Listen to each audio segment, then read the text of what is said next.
Au nom du Père et du Fils et du Saint-Esprit, ainsi soit-il. Il nous a dit de la part de notre Seigneur, la vérité vous rendra libre. Cependant que l'erreur entraîne des désordres, des manquements, des privations de cette liberté, des privations de cette vérité, des privations de cette liberté.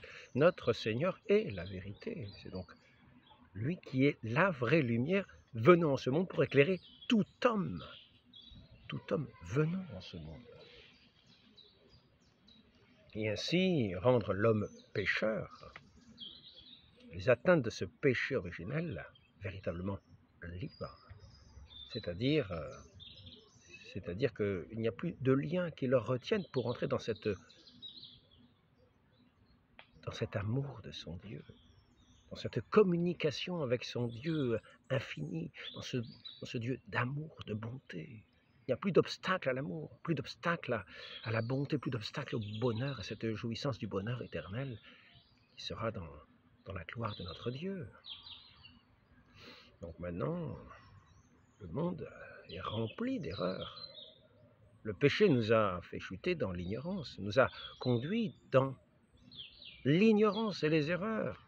Les prophètes ont éclairé ce chemin de l'humanité au souffle du Saint-Esprit, qui les faisait parler, qui les faisait dire ces paroles divines pour être les lumières dans ce monde et pour leur annoncer cette bénédiction qu'ils auraient, celui qui serait l'envoyé du Père, son Fils unique, le Christ, le Messie, celui qui aurait cette grâce, qui serait le Christ loin de Dieu, le Messie, c'est-à-dire celui qui a cet Esprit Saint dans sa plénitude, Dieu lui-même, empli de cette grâce, empli de cet Esprit Saint, qu'il est venu pour communiquer au monde, pour nous faire héritiers de Dieu, pour nous emplir de ce trésor de cet Esprit Saint, de cette vie de cet Esprit Saint.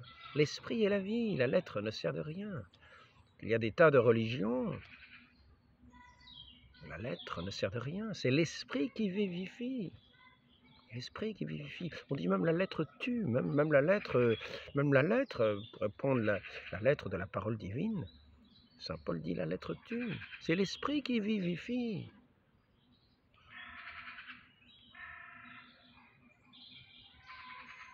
Ainsi donc, Saint Paul est dit bienheureux par notre Seigneur. Il l'appelle Simon Barionas, le fils de la colombe, c'est-à-dire le fils du Saint-Esprit, parce que effectivement, fils du Saint-Esprit, parce qu'effectivement, il a été sensible à cette inspiration de Dieu, le Père, qui lui a révélé son Fils, notre Seigneur Jésus-Christ, et qui lui a fait dire, tu es le Christ, le Fils du Dieu, le vivant, le vivant.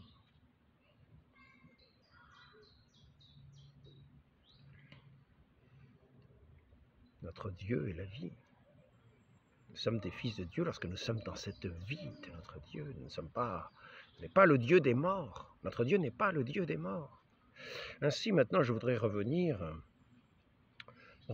à ce que j'ai pu entendre tout récemment. C'est une réaction un peu vive, sans doute trop rapide. En général, je mets un certain temps. Mais enfin, j'ai eu ce sens de venir dire ce qui me venait à ce sujet-là. Donc, je vais vous l'exposer. Voilà. Donc, c'est au sujet de ce que nous avons entendu lors de son voyage apostolique par le pape François, et qui peut scandaliser bien des oreilles de chrétiens. Et faire dire, ah ben ça y est, le pape est hérétique, nous avons décidé que maintenant, donc il n'y a pas d'église, donc il n'y a pas de juridiction, etc. N'oublions pas, juridiction de fait et juridiction de droit. Même si un pape était hérétique, tant qu'un concile, c'est un concile général, il se réunit au nom de l'Église, n'a pas déclaré, parce que c'est le magistère vivant qui parle, n'a pas déclaré que ce pape était hérétique et que ce pape en plus corresponde. Mais nous n'oublions pas que l'Église, c'est la mouvance du Saint-Esprit. C'est-à-dire que ce concile fasse connaître que ce pape est effectivement pas pape, qu'il est déchu de son siège.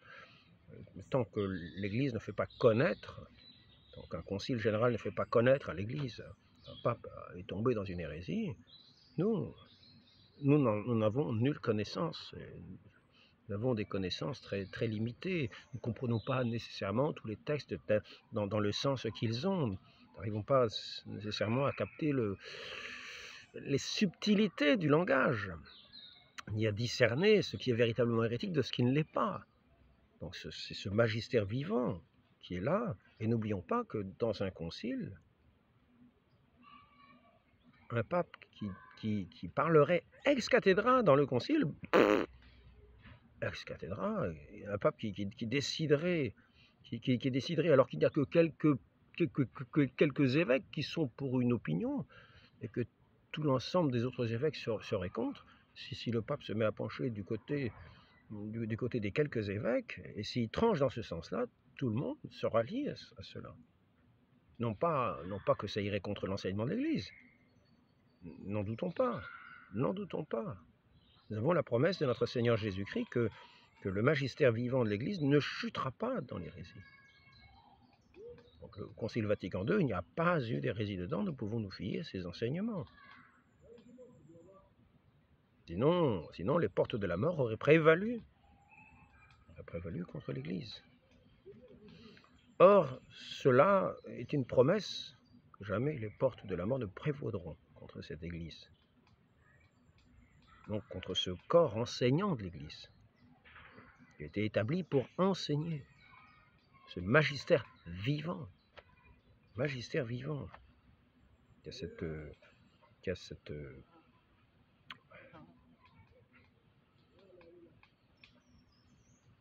qui reçoit de Dieu lui-même le fait de pouvoir enseigner véritablement les fidèles. Notre Seigneur n'est pas un Dieu qui va tromper par une fausse Église. Nous croyons ce que l'Église enseigne, parce que c'est Dieu lui-même qui le lui a révélé. Donc ne doutons pas du fondement de notre Église établi par notre Seigneur Jésus-Christ. Ceci dit, maintenant je voudrais aborder ce qui a été dit, ce qui a été entendu, ce qui est répété, ce qui peut scandaliser certains. Donc, je voudrais dire qu'il y a quand même bien des différences entre ce qui concerne qu'il faut faire, entre ce qui est de l'enseignement de l'Église, qui concerne la foi et les mœurs, dire ce qui concerne la bonne conduite et ce qui est mauvais, ce qui est bon dans la conduite, dans nos conduites humaines, ce qui est péché, et ce qui au contraire n'est pas péché mais vertu, ce qui est vrai, juste, ce que nous devons croire, ce qui tient de la foi par laquelle nous avons le salut. Cette foi qui est un don de Dieu, nous n'oublions pas. Et c'est un don, comme nous le voyons dans Saint Pierre, surnaturel. Saint Pierre a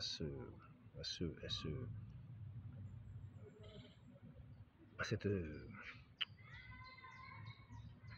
vocation propre d'être la pierre sur laquelle est fondée l'Église, d'être ce pasteur, ce vicaire de notre Seigneur Jésus-Christ.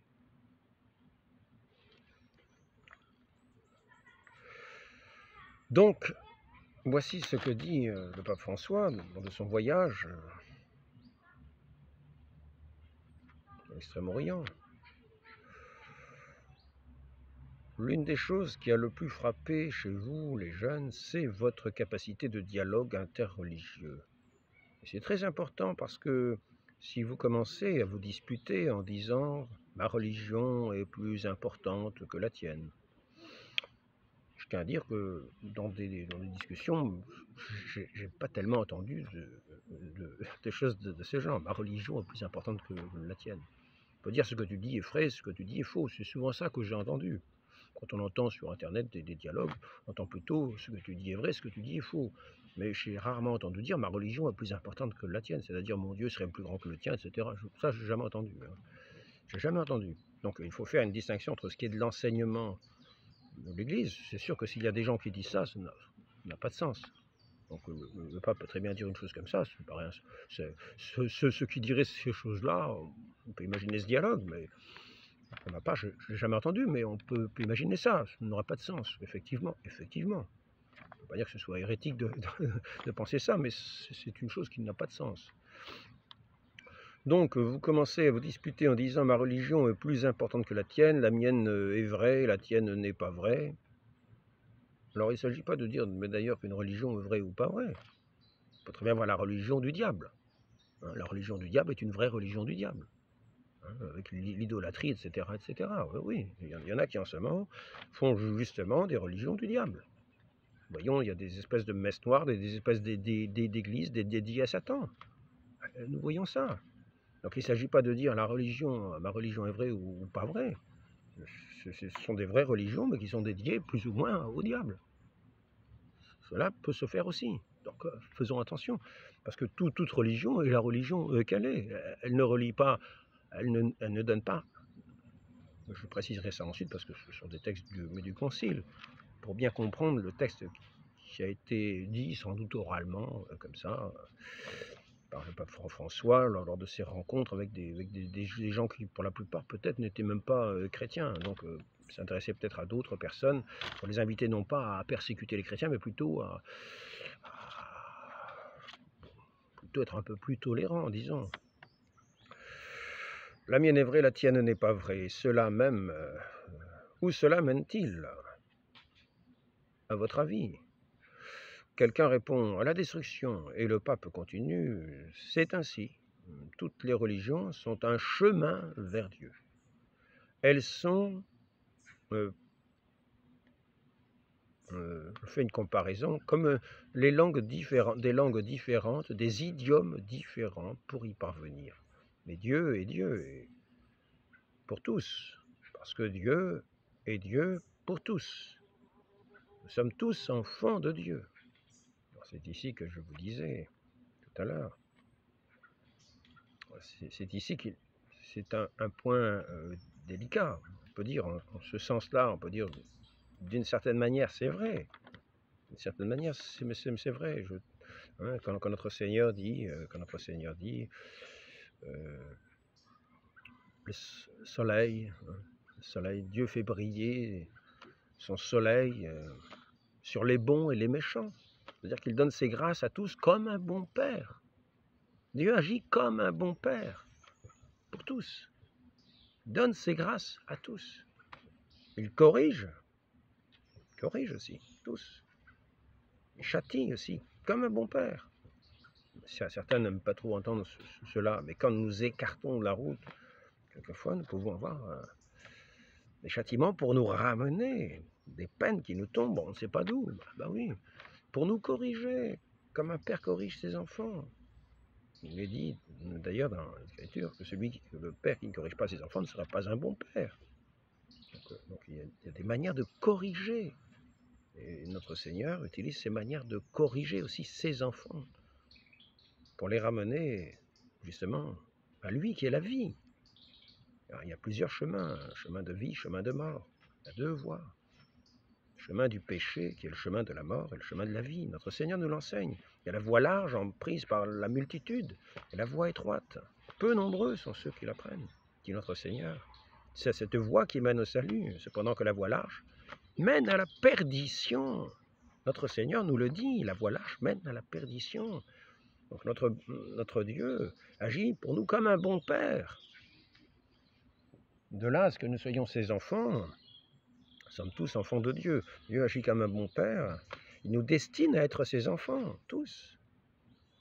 Maintenant, on pourrait dire dans l'Écriture sainte, il est question aussi ceux qui ne connaissaient pas le Christ, qui n'étaient pas baptisés, qui écoutaient cependant la parole des prophètes. Alors écoutons la parole de notre Seigneur Jésus-Christ qui parle encore à ce sujet. Celui qui fait la volonté de mon Père, est un frère, une sœur, une mère. C'est-à-dire qu'ils sont véritablement, ceux qui font la volonté de mon Père, ce sont véritablement les enfants de Dieu. Mais non pas ceux qui vont contre la volonté de mon Père.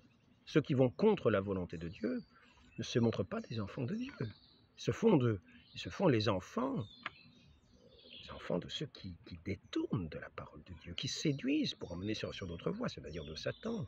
C'est notre Seigneur qui me le dit. Il dit aux pharisiens, aux scribes, aux autorités de l'époque qui n'écoutent pas notre Seigneur. Pourquoi ne m'entendez-vous pas? Je le répète souvent. Pourquoi ne m'entendez-vous pas? Si vous étiez de Dieu, vous entendriez ce que je vous dis. Notre Seigneur parle la vérité. Il arrive dans son humilité, dans sa douceur, dans toutes ses œuvres éclatantes, dans toute cette parole de vérité. Il est lui-même la vérité. Qui le voit le Père. Et on le rejette. Pourquoi ne m'entendez-vous pas? Si vous étiez de Dieu, vous entendriez ce que je dis. C'est ce qu'il dit. Oui, votre Père, vous dites que Dieu est votre Père, mais si votre Père était Dieu, vous entendriez ce que je vous dis, parce que je viens de Dieu. Oui. Donc, ici, voyons qu'il y a plusieurs façons de parler. Quand nous voyons les anciens, le peuple hébreu au désert qui est conduit, eh ben, il suit la volonté de Dieu, il suivait cette nuée qui les guidait, hein, qui les guidait sur la route, qui s'arrêtait sur cette tente de la rencontre, puis qui repartait. Et puis, voyons comment ce peuple a été guidé par Moïse. Ce peuple était dans la volonté de Dieu en suivant ce chemin à travers le désert de Moïse pour les emmener vers cette terre promise. Oui, c'était enfant de Dieu.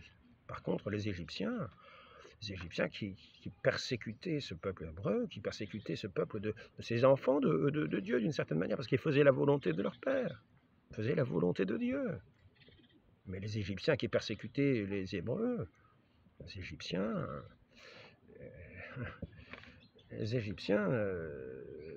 ne s'unissaient pas à ce peuple. N'oublions pas la parole de notre Seigneur.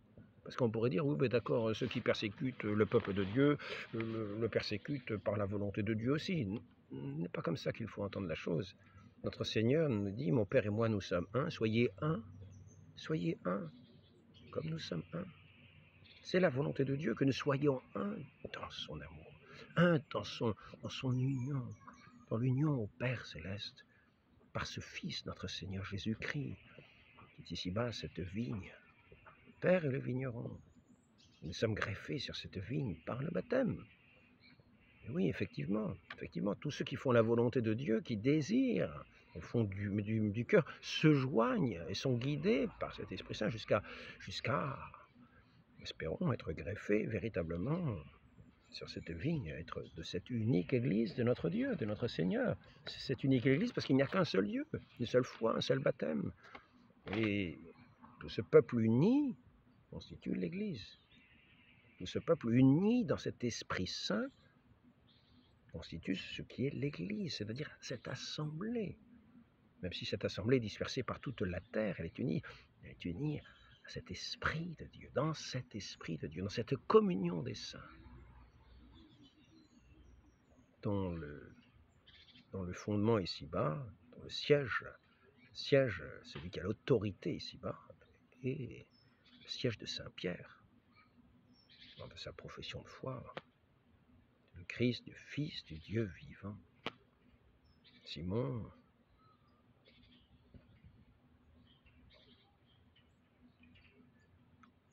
maintenant je te donne Pierre. Simon, fils de la colombe, Simon Barianas, fils de la colombe, fils du Saint-Esprit, toi qui as entendu, cette révélation du Père. Ce n'est pas la chair et le sang, ce n'est pas les lettres, quoique c'est une confirmation de l'Écriture. Il annonce celui qui devait venir, le Messie, celui qui était promis dès l'origine du monde. Donc il devait s'accomplir les Écritures, le Christ, celui sur qui repose l'Esprit Saint, qui va envoyer l'Esprit Saint auprès de son Père. comme il le dit. Je m'en vais auprès de mon Père. C'est pas monter encore auprès de mon Père, ne me touchez pas. Je m'en vais auprès de mon Père. Je vous enverrai l'Esprit Saint auprès du Père. Je vous enverrai l'Esprit Saint. L'Esprit du Père, c'est l'Esprit du Fils. Cet esprit d'amour du Père et du Fils. Le Père aime le Fils aime le Père. Le Fils est engendré du Père. Le Fils est la connaissance du Père. Qui le voit le Père. Donc cette vérité, celui qui est la vérité, va nous libérer. Nous entrons dans sa pleine lumière, dans sa communion d'amour. Et c'est là la liberté des enfants de Dieu. Maintenant, si nous prenons ce qui est dit dans le catéchisme au sujet de ceux qui sont dans cette forme d'ignorance, par l'ignorance invincible, le mal ne peut être imputé à la personne. Et il n'en demeure pas moins un mal, une privation, un désordre. Il faut donc travailler à corriger la conscience morale de ces erreurs. Parce que ce désordre, s'il n'est pas volontaire, s'il y a la bonne volonté, on pourra arriver à corriger les erreurs. S'il est volontaire, si nous rejetons la vérité, à ce moment-là, nous ne sommes plus du tout des fils, nous ne sommes plus du tout des enfants de Dieu. Rejetons sa lumière. Et à ce moment-là, l'ignorance nous sera préjudiciable et nous sera imputée. Et nous aurons notre jugement. Nous sommes déjà jugés. Lui qui ne reçoit pas le Fils est déjà jugé. Nous voyons ça dans Saint Jean. Il ne reçoit pas celui qui est la vérité.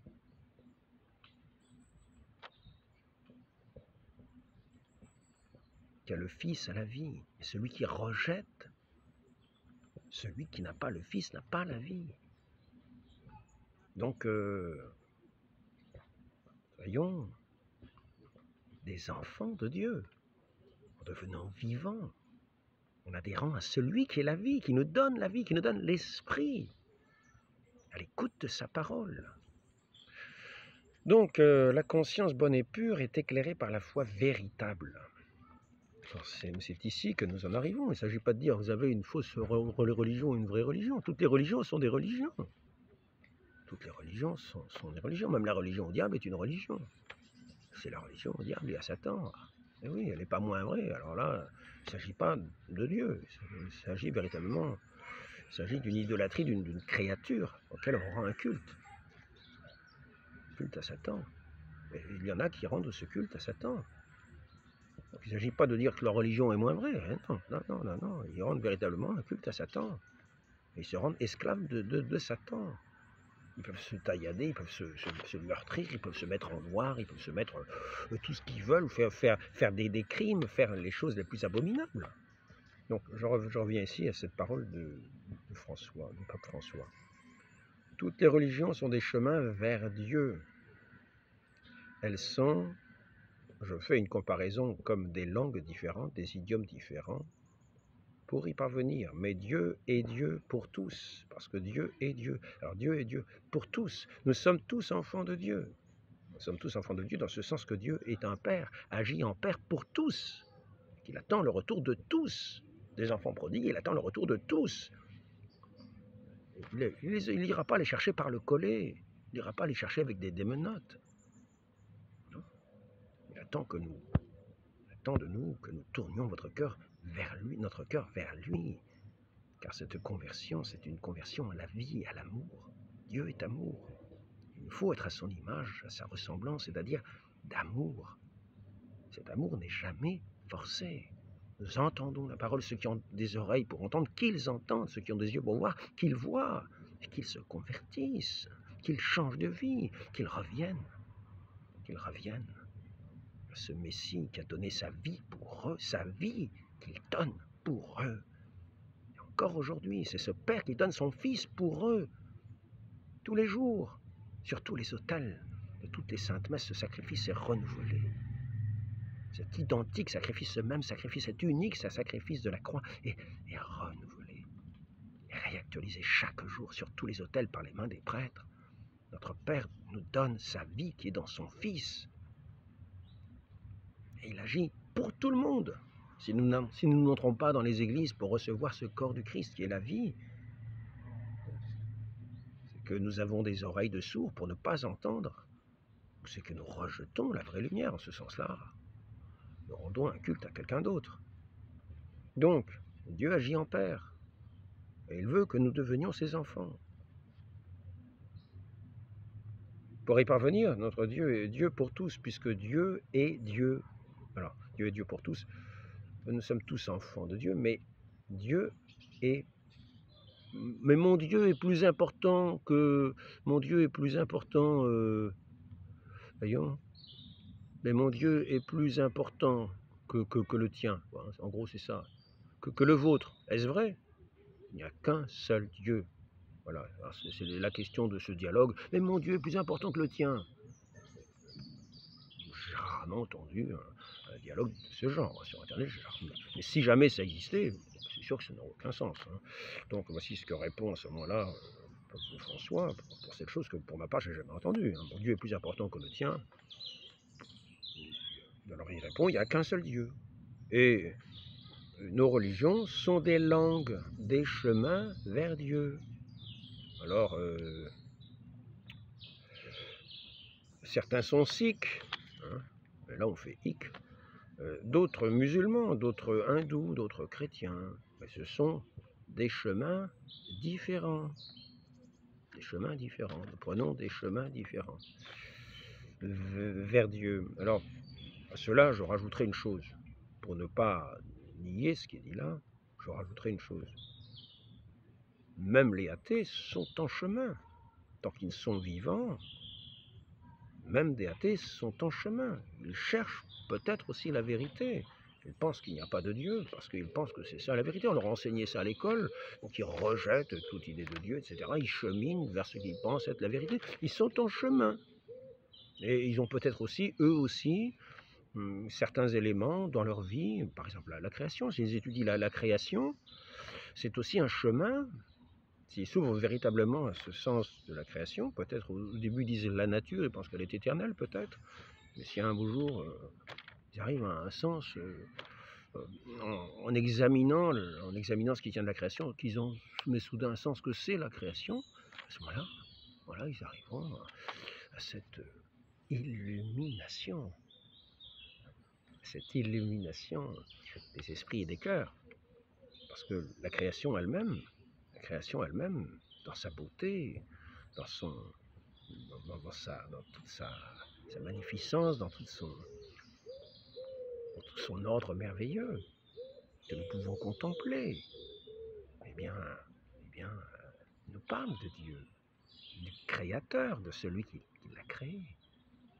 Car c'est raisonnable de penser que Dieu a créé toutes les choses, qu'un esprit tout-puissant a créé cette création et la maintient dans sa vie.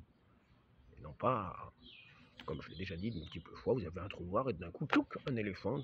Quand je dis tout d'un coup, ça ne change rien. Que ce soit, vous pouvez imaginer tous les milliards d'années que vous voulez, parce qu'il n'y a aucune conscience de rien. C'est comme si c'était une seconde, un dixième de seconde, un millième de seconde. Donc vous avez un trou noir, puis d'un coup, vous avez un éléphant. Un éléphant, ça trompe. Alors là, il pourrait croire que notre noir vient un éléphant. C'est plus raisonnable de penser que une intelligence toute puissante, nous sommes le fruit d'une intelligence toute puissante et aimante, sont jugés à l'amour. Dans cette beauté de la création. Bon, je me mets devant la création pour qu'on puisse, parce que la création parle. Le rayon de soleil y parle. Les chants des oiseaux nous parlent. Tout nous parle de Dieu. Il n'y a que ceux qui ne veulent pas entendre ne l'entendent pas. Tout nous parle du bon Dieu. Et nous avons une fin ici-bas. Nous avons, nous, la vie éternelle. Il faut bien penser qu'il y a eu un dérèglement avec ce péché originel. Donc, maintenant, je voudrais quand même donner un petit éclairage au sujet de ce qui est dit dans le Concile Vatican II, ce qui vient d'être dit par le pape, qui est dit d'une certaine manière. Les religions autres que le christianisme ne donnent pas le salut. Les religions autres que le christianisme ne donnent pas le salut. Comprenons-le bien. Les religions autres que le christianisme ne donnent pas le salut. Et là, c'est l'enseignement de l'Église. L'enseignement de l'Église. Comprenons bien ce qui est mis. Les autres religions, on dit c'est un chemin vers Dieu, dans une langue différente. Parce que elles ont il y a tout un petit éclairage qui nous donne quelque chose, ou le sens de la création. Ou donc c'est peut-être un chemin, en ce sens que ça va nous ouvrir, tiens, comme celui qui aurait le sens de la création, ça l'ouvrirait au Créateur. Mais une religion de ce genre, simplement sur la création, ou peut-être on ira adorer les arbres, ou je ne sais pas moi, ça ne va pas que... Ce n'est pas le salut. Ce n'est pas le salut. Hein. Les religions autres que le christianisme ne donnent pas le salut, parce que le christianisme donne la grâce du Christ, pour ceux qui ont la foi en lui. Par en particulier cette onction du baptême, ce bain de régénérescence du baptême. Le baptême qui est nécessaire, cette foi au Christ, et cette régénérescence dans cette eau, et qui nous fait des créatures nouvelles, à régénérer dans cet Esprit Saint qui est un don de Dieu. Ce n'est pas par nous-mêmes, ce n'est pas par simplement des études. On peut faire toutes les études qu'on veut. On peut très bien lire la Bible même et faire comme pour les protestants aussi. C'est cette foi que nous enseigne notre Seigneur, c'est cette foi qui est un don de Dieu, une grâce que nous recevons, que nous accueillons, que nous ne monnayons pas, que nous n'avons pas sur notre front. C'est une grâce que nous accueillons et qui va nous mettre à l'œuvre.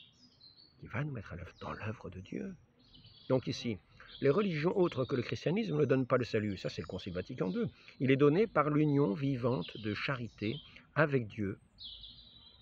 L'union vivante de charité avec Dieu par cette grâce de l'Esprit Saint, fondée sur la foi et source d'œuvre. Ça, on cite là le Concile de Trente, session 5, je crois. Mais elle possède en elle des semences mises par le Saint-Esprit qui disposent les âmes des non-chrétiens au salut. Dans certaines religions, on croit au Dieu unique. Donc, alors ça va les disposer peut-être à entendre ce message de notre Seigneur, peut-être les disposer à entendre ce message de notre Seigneur, qui est le Fils unique du Père céleste, qui est le Dieu unique. Il est le Fils du Père. Alors, je dis le Père, bien sûr. N'oublions pas que ce Dieu unique est unique aussi dans sa substance divine. Cette substance divine qui est dans le Père, dans le Fils et dans le Saint-Esprit, qui sont trois personnes distinctes. C'est un mystère. C'est un grand mystère. C'est le plus grand mystère de notre foi. Voici ce Dieu unique, Père, Fils et Saint-Esprit. Le Père qui engendre le Fils de toute éternité. Ce Fils qui est la connaissance du Père. Cet amour du Père et du Fils, c'est le Saint-Esprit qui nous est donné pour nous unir. À notre Dieu, notre Père céleste. Donc, dans certaines autres, il y en a qui ont le sens de la création, il y en a qui ont le sens d'un jugement général, parce que nos vies, nous sentons bien qu'il y a une justice, et que si cette justice ne trouve pas son aboutissement ici-bas, et même si tous les actes n'ont pas leur récompense ici-bas, à leur juste mesure, voyons bien que nous posons des actes qui ont une valeur éternelle. Tout ce qui tient de l'amour est éternel. Et cette justice sera éternelle. Donc nous aurons un jugement final, le jugement dernier. Bon. Donc nous voyons que ça dispose, mais toutes les religions, et là c'est la partie qu'il faut bien entendre, les religions autres que le christianisme ne donnent pas le salut. Comprenons-le bien. C'est l'enseignement de l'Église. Par contre, elles possède en elle des semences mises par le Saint-Esprit. Elle possède en elle, mais elle possède même en elle des semences qui vont nous opposer aussi. Et cela n'est pas dit, mais on peut très bien le dire. On peut très bien le dire. Car il y a bien en elle aussi, dans certaines religions. Il ne s'agit pas de dire que ce sont des fausses religions, ce sont ces religions-là. Ces religions-là, je ne parle pas de la religion au diable. C'est une vraie religion, la religion au diable. Maintenant, il y en a d'autres aussi. Il y avait les religions païennes, des idolâtres. On adorait les arbres, les collines, les sources d'eau, la déesse Aphrodite, le Zeus, etc. Ce sont des vraies religions, mais des vraies religions qui sont loin de donner le salut. Hein. Il y avait un culte, etc. Donc, ce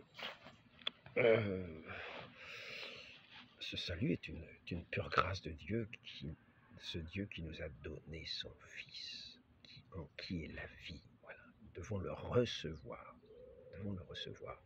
Et donc, il est dit que ces diverses religions ont en elles quelques éléments qui vont peut-être nous permettre de le recevoir, de nous faire une idée, qui vont nous permettre de comprendre ce qui va être dit quand nous annoncerons l'Évangile, afin de le recevoir.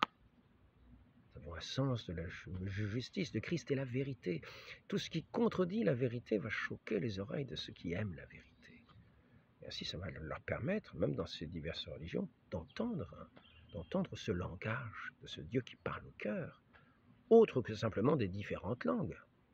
Notre Dieu nous parle au cœur, parle à nos intelligences et il nous parle au cœur, dans la vérité. Si nous pourrons percevoir cette parole du Christ, adressée à tout homme venant en ce monde, dans cette lumière divine, véritable, qui est en même temps cet amour qui touche les cœurs, quelquefois qui frappe simplement à l'extérieur en attendant que nous ouvrions. Alors donc, nous voyons ici, je vais montrer maintenant un exemple de ce qui peut s'opposer. Parce qu'on parle, mais c'est bien, on peut dire, il y a des semences mises par le Saint-Esprit qui disposent les âmes des non-chrétiens au salut. Très bien, et c'est vrai. Mais il n'est pas précisé que dans ces diverses religions, il y a aussi des semences qui peuvent empêcher le salut. Quand il est dit, par exemple, ici, après les mois sacrés, tuez les associateurs où que vous les trouviez. Quand on dit tuer c'est-à-dire les chrétiens, ceux qui associent le Père, le Fils et le Saint-Esprit, les associateurs. Ce qui font penser l'islam. Il y en a qui nous font dire que nous croyons en 3 dieux, peut-être même en 4 avec la Vierge Marie, ce qui est entièrement faux. Nous croyons en Dieu unique, en un seul Dieu. Dieu unique et véritable, qui est Père, Fils et Saint-Esprit,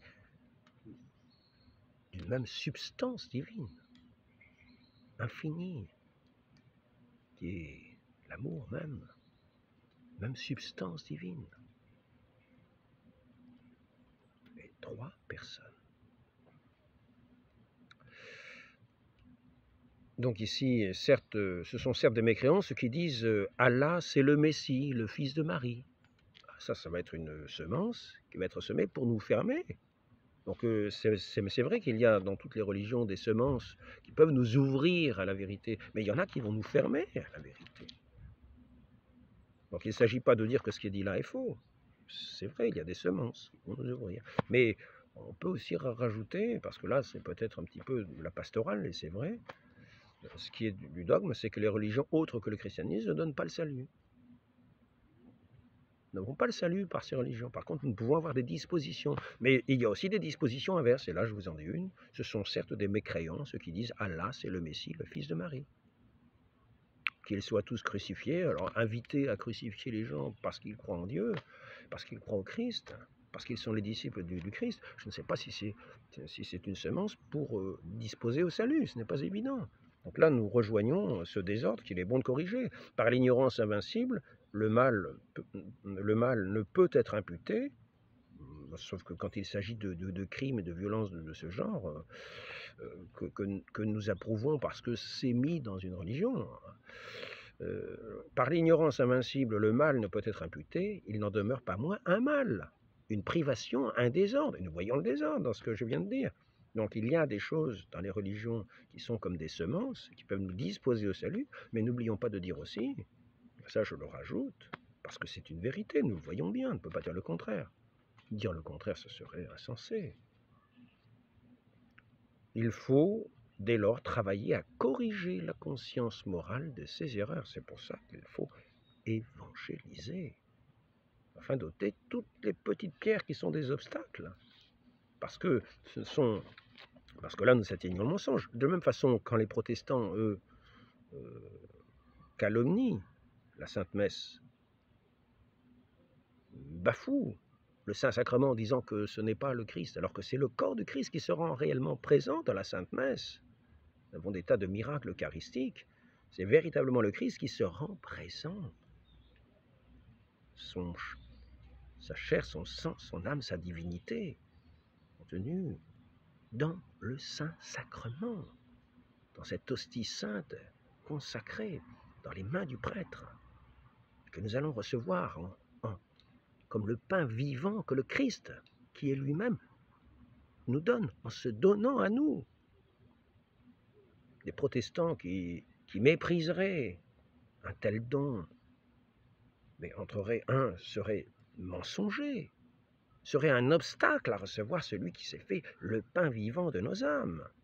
Donc là encore, il y a des ignorances, il y a des obstacles, parce que la calomnie fait partie du mensonge. La calomnie fait partie du mensonge. La profanation par les paroles qui entraîne des profanations du corps du Christ lui-même. Le sacrilège. Mais ce sont des péchés. La personne peut très bien ignorer ou agir en pensant bien agir. Pensant bien agir. Par ignorance invincible, le mal ne peut être imputé. Très bien. Il n'en demeure pas moins un mal. Une privation, un désordre qui va scandaliser, un désordre. On va même arriver pour l'honneur à faire comme faisaient les musulmans, c'est-à-dire à massacrer des chrétiens qui étaient à une messe. Nous avons vu ça, avec des protestants qui entraient dans des églises, qui massacraient les catholiques, qui à travers toute l'Europe se sont imposés. Donc, il faut arriver à voir aussi que s'il y a des semences mises par le Saint-Esprit qui disposent les âmes au salut, il y a aussi des obstacles et il faut les enlever.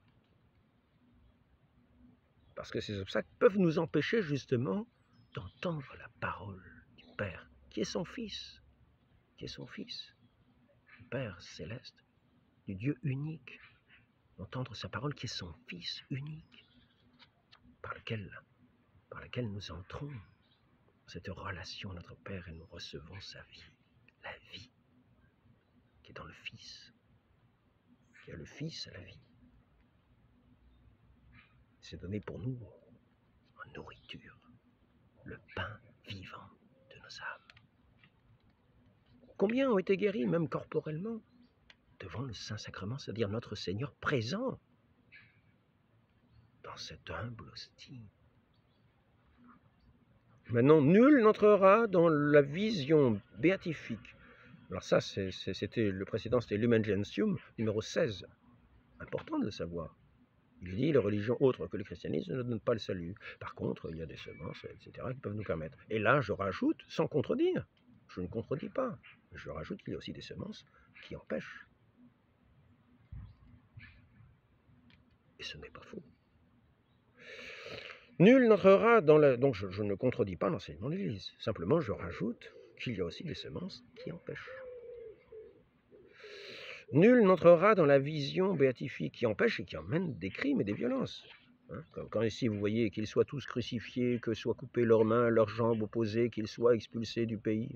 Tous ces gens impies qu'on dit des mécréants, ce sont certes des mécréants ceux qui disent Allah c'est le Messie, le Fils du Dieu vivant, c'est Sourate 5, 72, qu'ils soient tous crucifiés ou que leurs mains soient coupées, etc. Ça c'est Sourate 5, 37. Et l'autre précédent c'était après les mois sacrés tuer les associateurs, où vous les trouvez, ça c'est Sourate 9, 5. Ce sont quand même des obstacles. Notre Seigneur n'est pas venu, il a dit à Saint-Pierre de ranger son glaive lorsqu'il a été arrêté. Il ne nous invite pas à agir de cette façon-là. Ce sont des obstacles. Je suis doux et humble de cœur. On vous tuera en pensant servir Dieu. C'est ce que notre Seigneur dit. N'appelez pas là plus lorsque vous êtes les plus forts. Ce sont des obstacles. C'est-à-dire que tant qu'on est plus faible, on est souriant, hypocrite, et puis quand on est supérieur, quand on s'est installé qu'on est supérieur dans un pays, à ce moment-là, on commence à n'appeler pas la paix lorsque vous êtes les plus forts. Sourate 47, 35. Ou vous qui croyez combattez ceux des mécréants qui sont près de vous, qu'ils trouvent de la dureté en vous. Ce n'est pas la douceur évangélique, donc ce sont des obstacles aussi. Il y a des semences de vérité, mais il y a aussi beaucoup d'erreurs. Beaucoup d'erreurs. Et je répète ce qui est dans ce catéchisme de l'Église catholique, numéro 1793, par l'ignorance invincible, le mal ne peut être imputé. Mais il y a certains mots qui seront imputés. Tous ces mal que l'on fait à ces gens, croyons bien que ce n'est pas par pur amour, hein, en disant oh, je vais vous couper la tête, oh, n'ayez pas peur, je vais vous faire ça bien, vous allez voir. Non, non, non, non. Puis ça va entraîner les haines. Ben oui. Personne ne croira bien agir. Donc l'importance d'annoncer véritablement l'évangile, de corriger les erreurs. Nous sommes tous appelés à être enfants de Dieu. Et Dieu agit comme un père pour tous. Et c'est pour ça qu'il nous envoie au monde entier, parce qu'il agit comme un père pour tous, afin qu'il donne son Fils à tous et que tous le reçoivent. Nul n'entrera dans la vision béatifique sans la plénitude du message du Christ, contenu dans la foi catholique. Ça, c'est le symbole Kwecumkwe. Donc, ça, c'est ce que dit aussi Unitatis Redentacratio. Alors, mais ensuite, on nous parle des protestants, mais les christianismes séparés, bien qu'ils souffrent de déficiences sur tel ou tel point, peuvent certainement produire de la grâce, et on doit reconnaître qu'ils donnent accès à la communion. Donc ces différents points, et là je rajoute, mais il y a aussi d'autres points qui font obstacle. En particulier, les calomnies font obstacle. Le mensonge sur l'Église font obstacle. On a beau dire que c'est de l'ignorance, ce sont des calomnies qui sont lancées et proférées. Ça fait obstacle. Donc il y a des semences qui peuvent sans doute nous aider à sanctifier. Il y a bien le baptême, mais il y a des obstacles. Il y a des obstacles. On va mépriser le pape, celui que le Christ a institué comme étant son vicaire, qui agit en son propre nom. On va dire sur lui autant de calomnies qu'on pourra, de mensonges qu'on pourra. Sur la Vierge Marie, la mère de notre Seigneur, autant de choses odieuses qu'on pourra. Croyons-nous que ça va être des objets, des motifs de sanctification? Ce sont des obstacles. Ce sont des obstacles. Ce sont des obstacles à la vérité. Ce sont des obstacles à l'honneur qui doit être rendu à la mère de notre Dieu, qui nous est dite recevoir la bénédiction de toutes les générations. Toutes les générations te diront bienheureuse, vous diront bienheureuse. Je vous salue Marie, pleine de grâce, le Seigneur est avec vous. Vous êtes bénie entre toutes les femmes. Mais qui est-ce qui dit cela? Toutes les générations, c'est-à-dire la génération des vivants, pas des morts. Ce ne sont pas les morts qui louent Dieu. Les enfants de Dieu sont vivants. Ils sont vivants, ils sont régénérés. Ils sont nés de cette vie de la grâce, de cette vie en Dieu. Ils sont les enfants de Dieu. Le Père Céleste agit en Père envers tous, pour faire ses bienfaits à tous. Mais tous ne sont pas régénérés, tous ne sont pas enfants de Dieu, tous ne sont pas dans cette liberté des enfants de Dieu, parce qu'ils sont morts spirituels, sous le mensonge, et quelquefois dans ces obstacles qu'ils sont incapables de soulever, pour briser leur chaîne, esclaves du péché, esclaves de la médisance. Donc, faisons quand même attention à ce qui est dit. Écoutons bien ces textes. Ils ne sont pas hérétiques, ce sont des enseignements. Mais sachons aussi rajouter, en disant qu'il y a des semences, qu'il y a aussi ces obstacles qu'ils décrètent eux-mêmes dans leurs enseignements. Dans différentes sectes protestantes, je dis sectes parce qu'ils se séparent volontairement. Parce que par leurs obstacles, ils se séparent de l'unité voulue par Dieu lui-même. mon frère, ma sœur, ma mère, ce sont ceux qui font la volonté de mon Père. Cette volonté, c'est que nous soyons tous un. Ceux qui luttent contre cette volonté, donc il nous faut arriver à cette unité dans la vérité. La vérité vous rendra libre. Voilà. Donc maintenant, toutes les paroles qu'on peut entendre, maintenant je peux venir à l'abbé Pierre, on peut dire que c'est un grand pécheur, mais nous n'en savons rien, il n'y a pas eu de jugement établi, nous ne connaissons pas les péchés, nous sommes tous pécheurs. Moi, je ne vais pas dire un tel est pécheur, un tel est pécheur. Est-ce que je ne rejoindrai pas une espèce de... Je pourrais pécher par calomnie en disant cela, il faut faire très attention, nous sommes tous pécheurs. Celui qui dit qu'il n'est pas pécheur est un menteur, c'est ce qui est dit dans l'Écriture, c'est ce que nous dit Saint Jean dans une de ses lettres. Celui qui dit qu'il n'est pas pécheur est un menteur. Donc il faut nous corriger de cela, et attention, en regardant la poutre du voisin, ou la paille du voisin, dans l'œil du voisin, attention de ne pas avoir une poutre dans le nôtre. Donc ça, est évident que lorsque le pape François parle de l'abbé Pierre, est-ce que ce n'est pas un enseignement ni de foi, ni sur la foi, ni sur les mœurs. Donc c'est une opinion historique, peut-être de bruit qu'il y a pu y avoir. Donc, est-ce que ce sont des connaissances? Ça, c'est une autre question. En tout cas, les personnes qui attaquent l'abbé Pierre, apparemment, ne sont pas en meilleurs termes avec l'Église, serait plutôt anticléricale, en particulier une des personnes qui dirigent l'ensemble. C'est quand même assez étonnant que 20 ans après, cet abbé Pierre qui est déjà mort à, je sais pas, 90 ans, 93 ans, j'en sais rien. Il y a 20 ans, alors imaginez, déjà 20 ans avant, il avait 73 ans, vraiment, ça fait 40 ans de là. J'imagine que ce sont des personnes croulantes qui portent plainte aujourd'hui. Enfin, moi je n'en sais rien, je ne connais pas, mais faisons très attention, soyons prudents.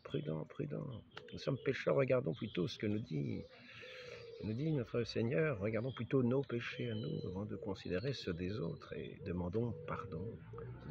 Levons pour nous-mêmes les obstacles à cette grâce divine, tous les obstacles.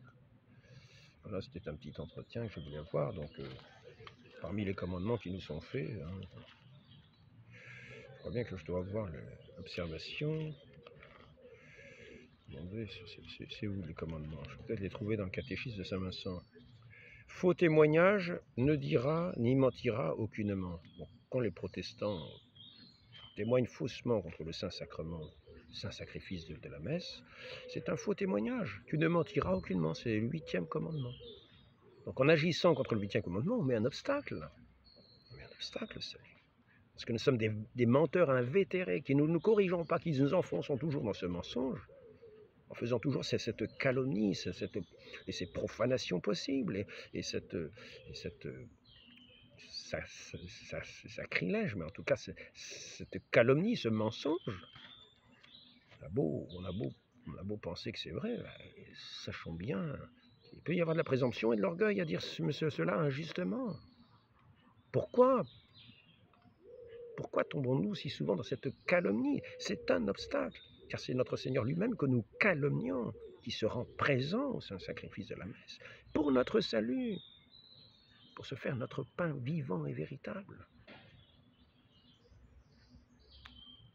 Lui qui s'est fait chair, nous sommes greffés à lui, nous le recevons.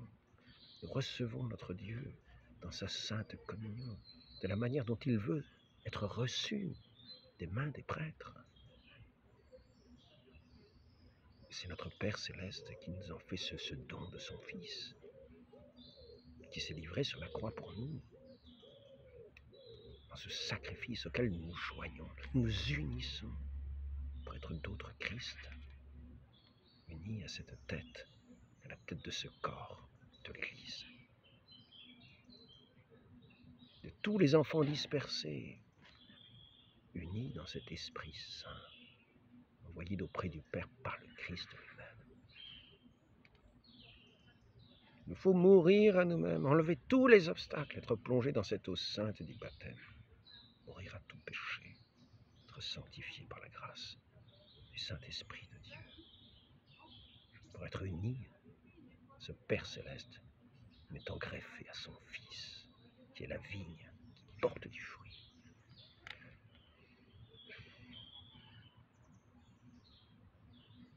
Donc, S'il y a des religions, il y a peut-être des religions qui professent aussi de pécher charnellement. Certaines religions orientales, je sais pas, aussi des œuvres de chair un peu étranges. D'autres religions qui disent qu'on peut avoir plusieurs femmes, des esclaves. N'est-ce pas un péché de chair? L'œuvre de chair ne désira qu'en mariage seulement. Voilà, donc il y a des semences de vérité qui peuvent nous ouvrir à la grâce, peuvent nous ouvrir à entrer dans la lumière pour être guidés par cet Esprit Saint qui nous conduit à la vérité tout entière qui est son Fils, qui est le Fils unique du Père, la lumière du monde, venu éclairer tout homme venant en ce monde, afin de nous donner à tous le salut, par des voies que lui seul connaît, par des voies que lui seul connaît, ces voies si diverses qui nous mènent à ce baptême, à cette renaissance, à cette régénérescence, afin que nous soyons purifiés de tout péché, que nous paraissions au jugement dans ces œuvres divines. Cette œuvre principale qui consiste, quelle est l'œuvre de Dieu? C'est de croire en vous, Père, et en celui que vous avez envoyé, votre Fils, notre Seigneur Jésus-Christ. Voilà le salut, la vie éternelle. Nous adorons ce que nous connaissons. C'est par cette connaissance du Fils que nous avons cette vie éternelle. Donc enlevons tous les obstacles aussi. Il y a des éléments de sanctification dans toute religion. Et Dieu est un bon Père qui veut donner son salut, son Fils à tous. Ô très sainte Vierge Marie, Mère de l'Église, accueillez dans votre sein tous vos enfants, sous votre manteau immaculé. Toutes ces bonnes volontés dispersées qui éclairaient ces rayons, qui entendant cette parole, cette parole de votre Fils, vous touchés par la grâce de tel rayon qui apparaît dans telle religion, puissent rejoindre, puissent cheminer jusqu'en cette Église sainte pour la constituer, pour en être des membres, au moins de l'âme.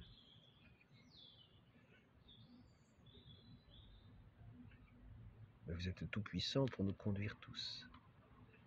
Ô Marie conçue sans péché, priez pour nous qui avons recours à vous. Cette Église qui est fondée par notre Seigneur Jésus-Christ jusqu'à la consommation des siècles. Soyons-en sûrs. N'ayons nul doute. Donc, si nous avons des mauvaises façons de penser, des mauvaises façons de voir, gardons bien cette foi qui nous est donnée, cette foi pleine et entière qui nous est donnée dans cette Église, et soyons sûrs de ne pas être trompés. Mais comprenons les choses aussi comme elles sont dites. Sachons que pour ici, par exemple, il y a des choses vraies qui ne peuvent vous disposer en bien. Il y en a d'autres, quelquefois, dont nous ne parlons pas, qui peuvent nous être des obstacles. Très Sainte Vierge Marie, notre Mère, veuillez écarter tous ces obstacles, toutes les bonnes volontés qui viendront à vous, ainsi soit-il. Au nom du Père et du Fils et du Saint-Esprit, ainsi soit-il.